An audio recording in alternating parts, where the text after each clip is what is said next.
Bu Afi, berbeda dengan Amerika Serikat, ini yang kalau kita lihat akan mengurangi pembelian US Treasury, begitu ya, bahkan tapi kalau dari sisi Bank Indonesia justru malah berperan aktif untuk membantu penyerapan dari SBN ini. Nah, Bu Afi sendiri melihatnya ini dampaknya akan seperti apa ya Bu? Ya, apalagi kalau kita tahu kan investor dengan kepemilikan terbanyak di SBN saat ini adalah Bank Indonesia ya jika dibandingkan bank lain. Nah, ini dampaknya nanti ke depannya akan seperti apa sih Bu? Pertama kita lihat dari Undang-Undang P2SK ya, di dalam undang-undang itu memang membolehkan Bank Indonesia dalam kondisi tertentu itu adalah membeli SBN.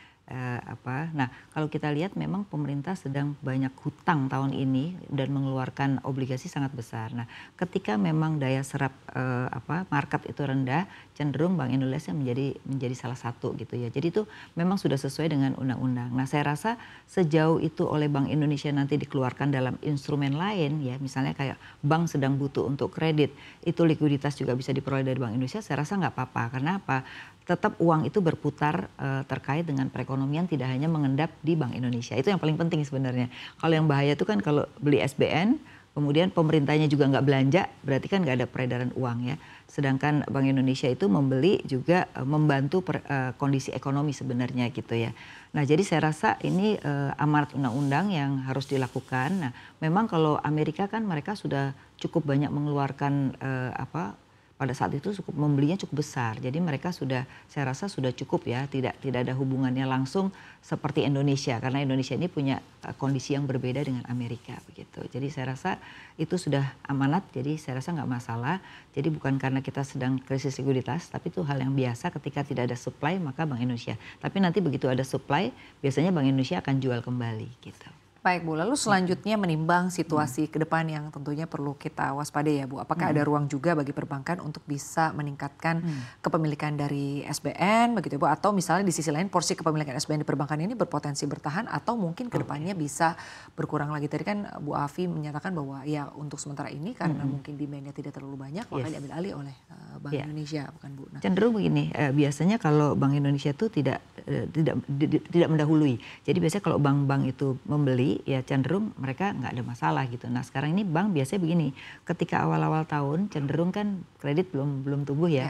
Itu biasanya mereka taruh di SBN. Tapi kecenderungannya nanti ketika pertengahan tahun permintaan kredit sudah mulai meningkat, cenderung bank-bank itu mulai juga beralih kepada likuiditas untuk kredit gitu. Jadi selalu ada tidak ada dana nganggur lah di perbankan, selalu ada penempatan instrumen. Nah, instrumen sekarang kan yang paling banyak adalah SBN. Pasti itu menjadi salah satu target buat perbankan gitu.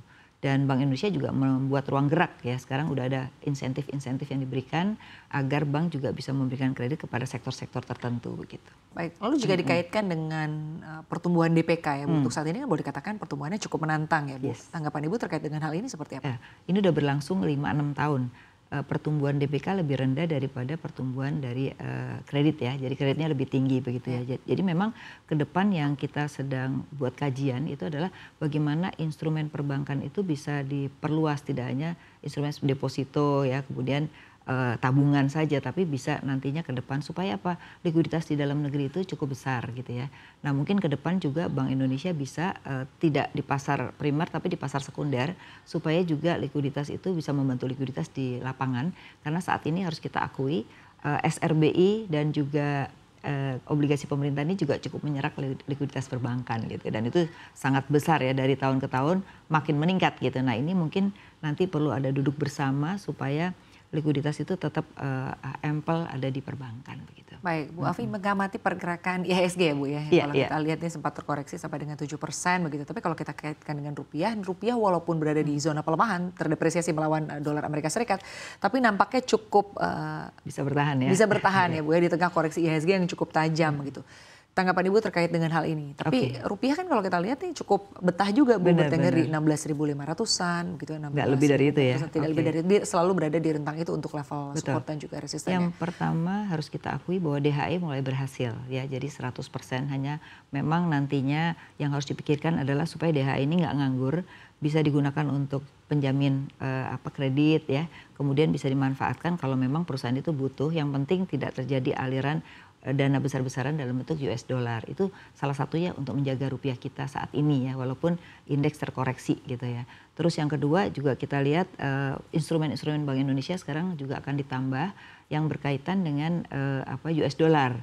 Nah ini juga akan membuat likuiditas di dalam negeri akan semakin besar gitu. Itu yang membuat kenapa rupiah kita punya daya tahan yang cukup besar. Cuman menurut saya ini nggak bisa terus menerus. Kita harus memperbaiki struktur ekonomi kita terkait dengan ekspor, ya, kemudian juga terkait dengan pengurangan impor karena impor kita kan masih sangat tinggi. Jadi ini ada kebijakan terkait dengan sektor realnya. Kalau sekarang ini menjaga rupiah lebih banyak instrumen dari moneter, bukan dari instrumen sektorial. Nah ini memang dilematis. Kalau begini terus kan otomatis Bank Indonesia punya tugas yang paling berat ya. Tapi ke depan saya rasa sektorial harus diperbaiki. Nah ini memang PR Pak Prabowo dengan pertumbuhan yang ingin sangat 8% ya.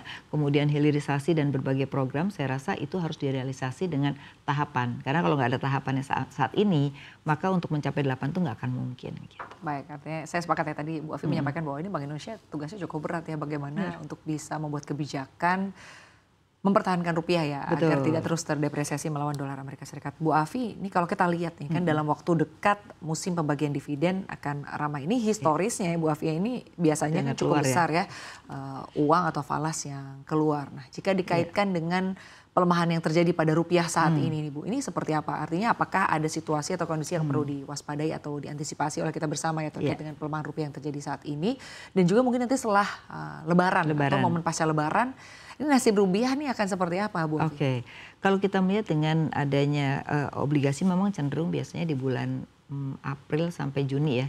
Biasanya itu sebenarnya capital outflow yang cukup besar daripada dividennya. Nah ini mungkin yang perlu diwaspadai oleh Bank Indonesia karena Bank Indonesia ini biasanya yang punya tugas berat nih. Kalau rupiah melemah pasti kenanya di Bank Indonesia ya.